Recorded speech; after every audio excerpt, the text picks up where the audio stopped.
Master मुजाहिद साहब बहुत सुलझे हुए व्यक्ति के आदमी हैं और ओवर स्पीडिंग भी कभी कभी नुकसानदेह होता है। और हमारे बहुत अच्छे रिश्ते मास्टर साहब से रहा है, बड़े भाई का। तो आप मानते हैं कि मास्टर और सीमांचल गांधी का साहब से गलती हुई? सर, सीमांचल गांधी का मास्टर साहब भी चेला है, मैं भी चेला हूं, अख्तर रहमान साहब भी चेला है। तो क्या परिस्थिति बनी, क्योंकि जमहूरियत में जो कानून बनता है, चाहे वह देश के लिए हो, राज्य के लिए हो। तो मास्टर मुजाहिद के फैसले को गलत मानते हैं आप? घर प्याले खिल जाते हैं, मिट्टी में मिल जाते हैं, बोलो मधुवन कब शोक मनाता है। ये सटीक परिप्रेक्ष्य के लिए है। रमजान के लिए जो मैंने वादा किया था उस वादे पर कायम हूं। और पिछले साल अप्रैल में जो हम लोगों ने सांकेतिक खुदाई माननीय पार्षदों के साथ, जनप्रतिनिधियों के साथ, जनता के साथ रमजान का शुरुआत किया था, और ये शुक्रगुजार हैं नीतीश सरकार का जो इसको 1 साल में संज्ञान लेकर करके इसका टेंडर भी करा दिया। आपके क्षेत्र में एक जगह है रविदास कॉलोनी, जब आप चुनाव कैंपेन कर रहे थे वहां गए थे, और वहाँ एक सामुदायिक भवन है।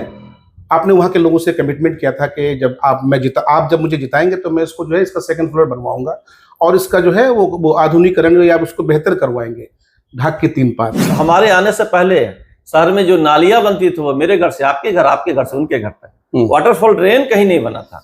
और आपने देखा जो पिछले 2.5 सालों में करोड़ों रुपये की लागत से एक एक नाली बन रही। निश्चित रूप से आज तक हमारे पास कोई रिटन एप्लीकेशन नहीं आया है।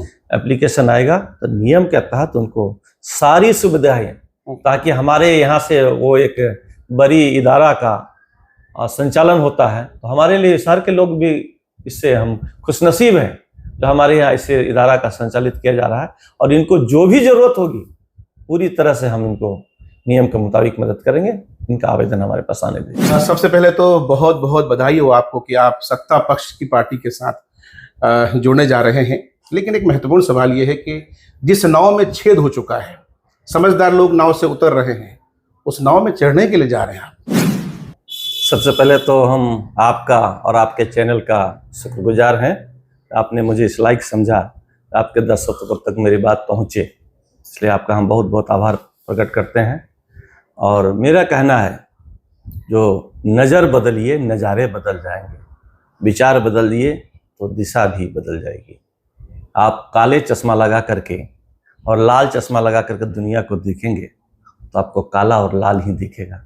इसलिए चश्मा आपका पारदर्शी हो और निष्पक्ष हो। चलिए, यानी चश्मे का जो रंग है वो बदलना जरूरी है। एक अहम सवाल यहाँ बनता है, लेकिन उस पर बाद में आएंगे। लेकिन एक चीज जानना चाहूंगा, मैं जब आपसे मिलने के लिए आ रहा था तो पूरे शहर में जो मैंने तामझाम देखा, हर जगह होर्डिंग्स आपके जो है साहब लगे हैं, जिसमें आप नीतीश कुमार जी का कहीं ना कहीं जो है अभिनंदन करते दिख रहे हैं। और जिस तैयारी के साथ आप अपने प्रदेश अध्यक्ष की जो वेलकम के लिए जो तैयारियां चल रही है, तो ऐसा लग रहा है कि आने वाले चुनाव में भी कुछ सुबुगाहट है। सर, मैं चुनाव के लिए पार्टी में ही नहीं आया जी। मैं जनवरी से आना चाह रहा था। आपने सोशल मीडिया में, आपके चैनलों में भी आपने देखा होगा, मेरी इच्छा थी, लेकिन वो कार्यक्रम नहीं बन पा रहा था। मेरा मानना था जो हम नगर के प्रतिनिधि के रूप में जाएंगे, हमारे साथ बहुत सारे पार्षद, सम्मानित लोग भी हमारे साथ माननीय जाएंगे, तो यह कार्यक्रम पटना में नहीं होगा, किशनगंज की धरती पर हो, ताकि किशनगंज के जनमानस के बीच यह विचार जाना चाहिए। इस वजह से माननीय मुख्यमंत्री जी का कार्यक्रम फरवरी में प्रदेश भर का था, फिर उसके बाद माह रमजान का मामला आया, इस वजह से मेरा जदयू में जाने का थोड़ा सा विलम्ब हो सका। और ऐसी कोई बात नहीं है जो चुनाव के लिए मैं आ रहा हूं। मैं पार्टी का सिपाही के रूप में आ रहा हूं, और इसलिए आ रहा हूं जो आने वाले समय में भी नीतीश सरकार का बनना तय है। और बिहारियों के सर पर जो दाग लगा था 20 साल पहले, जब हम लोग दूसरे स्टेट में जाते थे, तो बिहारी कहने में मुझे शर्म होता था। आपने एक बात कही कि नजरिया बदलने की जरूरत है, चश्मा बदलने की जरूरत है। आपके बहुत ही करीबी आपके बड़े भाई मास्टर मुजाहिद आलम, शायद उन्होंने चश्मे का नजरिया, चश्मा का जो रंग है उन्होंने पहचाना नहीं, पार्टी से निकल गए वो। सर, मास्टर मुजाहिद साहब बहुत सुलझे हुए व्यक्ति के आदमी हैं, और ओवर स्पीडिंग भी कभी कभी नुकसानदेह होता है। और हमारे बहुत अच्छे रिश्ते मास्टर साहब से रहा है, बड़े भाई का। तो आप मानते हैं कि मास्टर और सीमांचल गांधी का साहब से गलती हुई? सर, सीमांचल गांधी का मास्टर साहब भी चेला है, मैं भी चेला हूं, अख्तरुल इमान साहब भी चेला है। तो क्या परिस्थिति बनी, क्योंकि जमहूरियत में जो कानून बनता है, चाहे वह देश के लिए हो, राज्य के लिए हो। तो मास्टर मुजाहिद के फैसले को गलत मानते हैं आप? सर मैं कहता हूं, उसी बात को क्लियर कर रहा हूं, जमहूरियत में जो कानून बनता है तो मास्टर साहब के द्वारा, हमारे द्वारा, आपके द्वारा चुने गए प्रतिनिधि बनाते हैं। तो उस कानून का विरोध करने का तरीका और भी हो सकता था। हमारे बोर्ड में बहुत माननीय सदस्य बगावत करते हैं, तो बगावत करने का यह तरीका नहीं है जब बोर्ड से निकल कर रोड पर जाकर बगावत करें। बगावत का तरीका यह है जब बोर्ड में बगावत करते हैं और मैं उनकी जो जायज मांग है उनको मानता हूं और उनका काम करता हूं। तो यह तरीका है जमहूरियत में, क्योंकि प्रजा के लिए, प्रजा के द्वारा चुने गए प्रतिनिधि कानून बनाते हैं, देश चलाते हैं।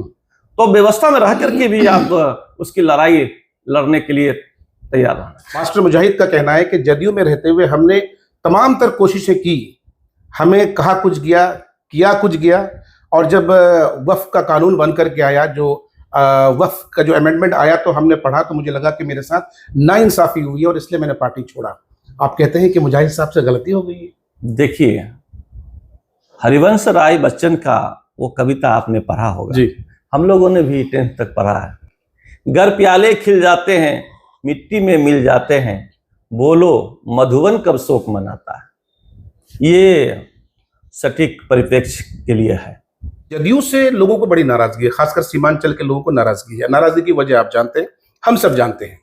और भविष्य में अगर Indradev Paswan ji as a candidate अवाम के बीच जाएंगे तो बड़ा मुद्दा होगा और लोगों के सवालों से दो चार होना पड़ेगा, जवाब देना पड़ेगा आपको। देखिए, अव्वल तो आप इसको क्लियर कर लीजिए, जो मैं कैंडिडेट के तौर पर पार्टी में नहीं जा रहा हूँ, सिपाही के तौर पर जा रहा हूँ। और सीमांचल की जहां बात रही, तो सीमांचल नहीं, पूरे बिहारियों को दूसरे प्रदेश में खुद को बिहारी करने में, कहने में, बताने में बहुत लज्जा महसूस होती थी।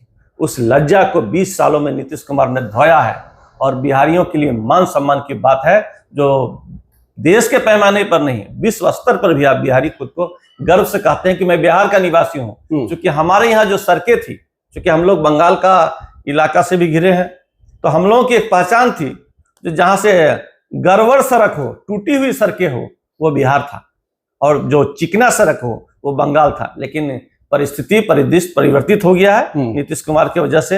अब देखिए, जो बिहार की सड़कें, चमचमाती हुई सड़कें माननीय मुख्यमंत्री नीतीश कुमार की वजह से हुआ। जो बिजली रानी कब गई कब आई पता भी नहीं लगता था।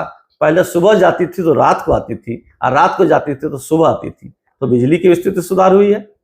बिहार के एजुकेशन में भी सुधार हुआ है, एडमिनिस्ट्रेशन में भी सुधार हुआ है, आपराधिक लगाम बिहार में लगा है। और कुछ लोग जो बिहार को कलंकित करके रखे हुए थे, ऐसे शासन सत्ता में बैठे लोग आज नीतीश कुमार के खिलाफ नारा लगाने का प्रयास करते हैं, चाहते हैं जो गद्दी से अपदस्थ हो जाए, ताकि फिर बिहार में वही राज बने, ताकि बिहारी को कहीं जाने में शर्मिंदगी महसूस करें। आपने दलितों का जिक्र किया, बिहार की अगर हम बात करें और अगर हम किशनगंज की बात करें, तो हमारे यहाँ पर जो दलित हैं या पिछड़े हैं, उनकी हालत बहुत ही ज्यादा दयनीय है। बहुत लोग ऐसे भी हैं जिनके पास एक धुर जमीन नहीं है रहने के लिए। अगर सुदूर इलाकों में, गांव के इलाकों में देखें तो बेचारे जो है कहीं ना कहीं एक पनाह लिए हुए दूसरी जगहों पर, उनकी सुध नहीं ली जा रही है। उनको कैसे जो है मेन स्ट्रीम में लाया जाएगा? सर देखिए, सरकार की जो योजना है दलितों के लिए, दलित विकास मिशन, ये सरकार का अपना योजना है और खास करके दलितों के लिए है। तो हम लोगों की भी जिम्मेदारी है जो हम लोग सरकारी योजनाओं की रोशनी उनके ऊपर दिखावें, ताकि उस रोशनी में वो चले आवे। तो बिहार सरकार में मैं समझता हूँ 20 साल में आप जो दलित झोपड़ी में थे, आज सरकारी पक्का मकान में रह रहे हैं। बहुत सारे दलित जो है वो विकास मित्र लाखों की संख्या में बिहार में रोजगार से जुड़े हैं, जिनको घर में बैठने के लिए चौकी नहीं था। आज देखिए, ऐसे दलित विकास मित्र से जुड़ करके ऐसो आराम की जिंदगी जी रहे और सरकार की योजना को लोगों तक पहुंचा। सर एक अहम सवाल है सर, क्योंकि जब मैं आ रहा था तो मैं स्टडी कर रहा था आपको लेकर के। आपके क्षेत्र में एक जगह है रविदास कॉलोनी, जब आप चुनाव कैंपेन कर रहे थे वहां गए थे, और वहाँ एक सामुदायिक भवन है। आपने वहाँ के लोगों से कमिटमेंट किया था कि जब आप जब मुझे जिताएंगे तो मैं इसको जो है इसका 2nd फ्लोर बनवाऊंगा और इसका जो है वो आधुनिकीकरण या उसको बेहतर करवाएंगे। ढाक की 3 पात। आप गए नहीं वहां पर? आप वहां के लोगों से बात करें जी। और अभी 1 सप्ताह पहले भी मैं वहां से आया हूं और हर महीने मैं उस कॉलोनी में बैठता हूं। वहां भी हाई मास उस सामुदायिक भवन के सामने लगने के लिए आपने देखा होगा, जो वो बन गया है उसका इंस्टॉलेशन का। और जो भवन है जी। उसको दुतल्ला बनाना हमारे बोर्ड के द्वारा पारित कर दिया गया है, डीपीआर बन गया है।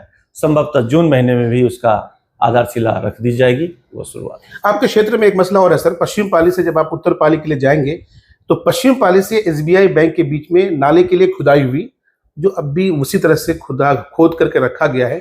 लोग बड़े परेशान हैं, उनका कहना है कि भैया जब नाला ही बिछाना था तो बिछाए थे, इस तरह से तो कभी भी कोई हादसा हो सकता है। एक्चुअली वो नाला कुछ टेक्निकल इश्यू है क्या वहाँ पर? हाँ, मैं बता रहा हूँ, नाला बन ही रहा था जी। इसी दौरान आरसीडी के द्वारा ऑब्जेक्शन किया गया, जो हमारा फ्लैंक में बनाइए, अच्छी बात है। और फ्लैंक में हम लोगों ने जब नापी किया तो बहुत सारा इमारत लोग बना लिए हैं। अतिक्रमण का बाद अंचलाधिकारी के यहाँ चल रहा है। अभी 10 मिनट पहले हमसे अंचलाधिकारी से बात हुई, आरसीडी और दोनों मिलके हमको लगता है बहुत जल्द समस्या का समाधान कर उस नाले को बना चुके। उस इलाके में वाटर लॉगिंग है और हमारे आने से पहले शहर में जो नालियां बनती थी वो मेरे घर से आपके घर से उनके घर तक, वाटरफॉल ड्रेन कहीं नहीं बना था।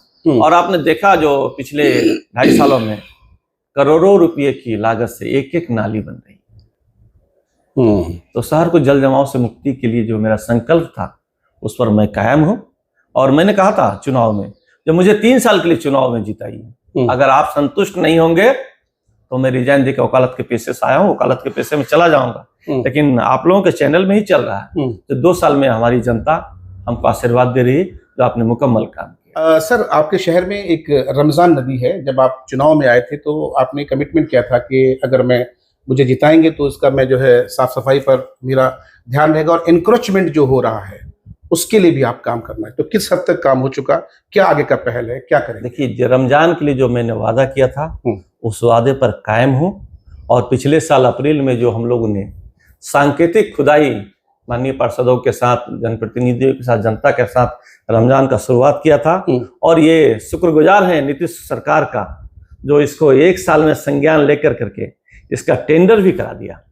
टेंडर भी प्रोसेस एग्जॉस्ट कर गया है। अब वर्क ऑर्डर निकलना है और रमजान की सफाई भागीरथी प्रयास ये नीतीश सरकार की वजह से हुआ है, इसलिए इस सरकार को भी ये श्रेय जाना चाहिए। सर, आखिरी सवाल है मेरा।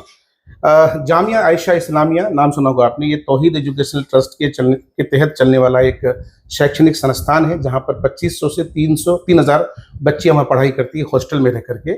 उनकी डिमांड है, उनकी मांग है कि यहाँ से जो है पानी निकासी के लिए परमानेंट कोई सॉल्यूशन उनको चाहिए। निश्चित रूप से आज तक हमारे पास कोई रिटन एप्लीकेशन नहीं आया है।